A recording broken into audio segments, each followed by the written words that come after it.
There are so many beautiful things about the postpartum season. The newborn snuggles, the addition to your family. It can be so sweet, but it can also be a really hard time of transition. Hey friends, I'm Mal and welcome back to my channel where I talk all things motherhood and homemaking. For me, the hardest part of postpartum season is the irregularity, the seemingly endless days of chaos that you can't really control because you can't control a newborn's demands. It's a hard part for me to be so flexible throughout the day. So part of the way I combat that is implementing a few habits every single day that take care of me, the mom. It's so helpful for me to pursue each of these 5 simple daily habits that I can start working towards the day after delivering the baby. It's also important that you take the time to communicate these needs, these goals to your partner, your mom, your sisters, whoever is coming to give support to you during this postpartum time so they can be aware of these goals. They can help create space for these little daily habits that are going to be life-giving to you in kind of the chaos of the postpartum season. Daily habit number 1 to implement is getting ready for the day. Now, if you are a breastfeeding mom sitting in mesh panties with a newborn in your lap, it might feel really ridiculous to actually think about getting ready for the day.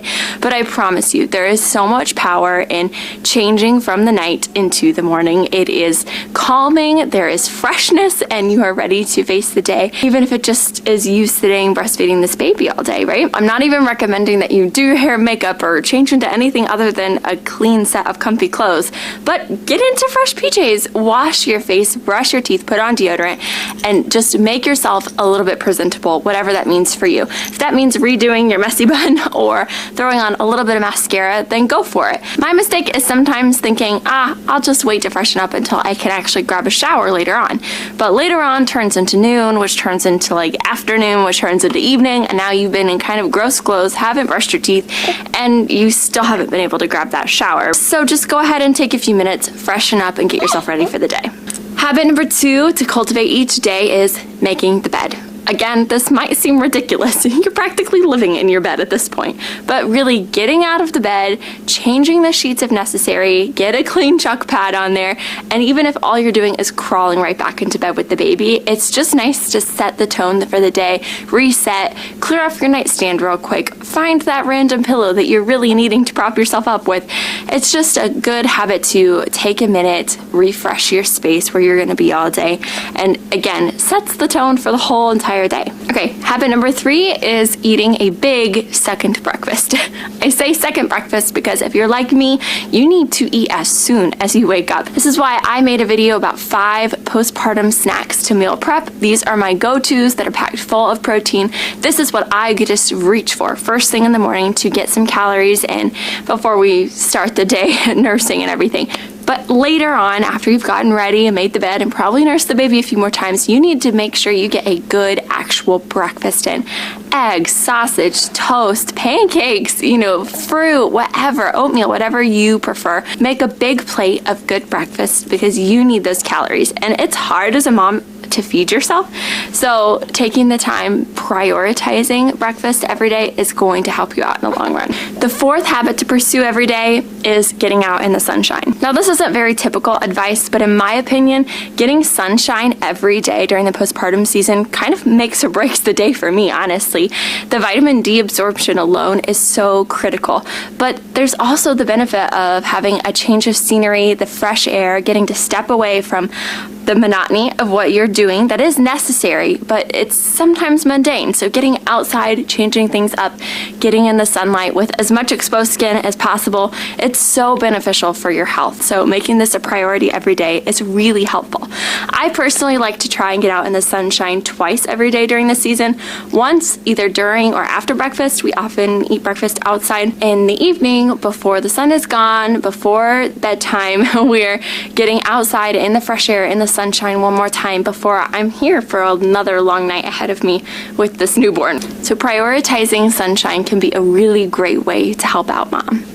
Okay, the last daily habit that I like to implement during the postpartum season is reading. You have a lot of hours of breastfeeding ahead of you, and in today's modern world, binging a new TV show or scrolling on your phone is the best way to pass the time. But I think it's really critical that before reaching for a screen, we grab a book. Grab a novel, grab a parenting book, a biography, something that you have been wanting to read. Give yourself some set-aside nursing sessions where you have a book open in your lap instead of your phone. I try on purpose that like before noon, all of my nursing is done with a book in my hand instead of the TV on. It is easier to turn the TV on than it is to turn it off. So starting with some reading is a great way to refresh my mind. Reading also has a special way of taking you out of the moment that you're in a great way, right? There is so much monotony in this season that is good and necessary work.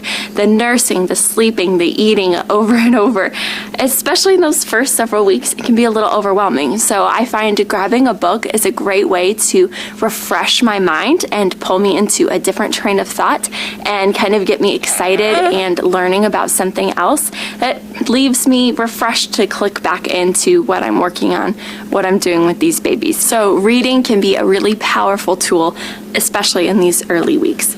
I'm also a Bible-believing Christian, so for me, I really purpose to have a new, fresh Bible study to work through during this postpartum season. I really enjoy the Daily Grace Co. Bible studies. These are short and sweet, but full of so much rich truth. Each day isn't very long, and there's so many topics and options to choose from, so I'll definitely put them in the description box below if you've never heard of them.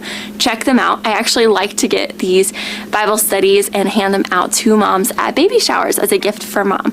It's really important to refresh and renew your mind as you're pursuing taking care of the baby. This is a great way to pursue renewing your mind. Okay, I have one final note on creativity. For me, creativity with my hands is really one of the more grounding and refreshing things that I can do.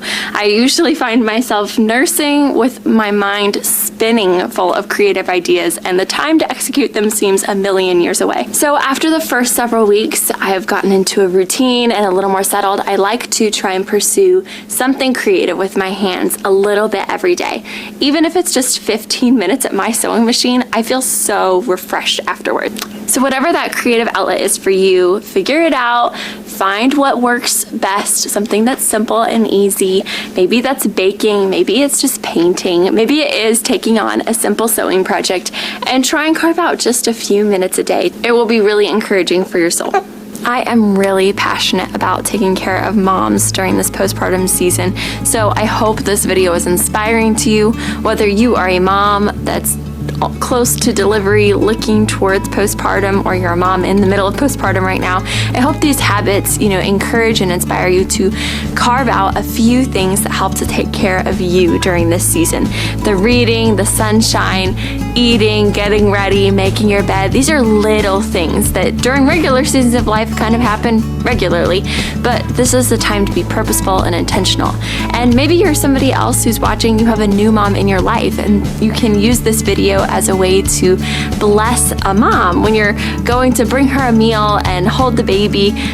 Give her a chair and an iced coffee and set her out in the sunshine while you guys visit, or look her in the eye and be like, hey, do you want to take 15 minutes at your sewing machine? Because I can hold the baby, I can give that to you. Be on the lookout for some of these key things that can help make mom's day a little bit better during this season that, like I said, can be really irregular and a little chaotic. Thank you so much for watching this video, and be sure to go back and watch the video on postpartum snacks. Another great tip if you're looking to bring some food to mom, this video would have a lot of great ideas for you. So thanks for watching, and be sure to subscribe for more videos on motherhood and homemaking.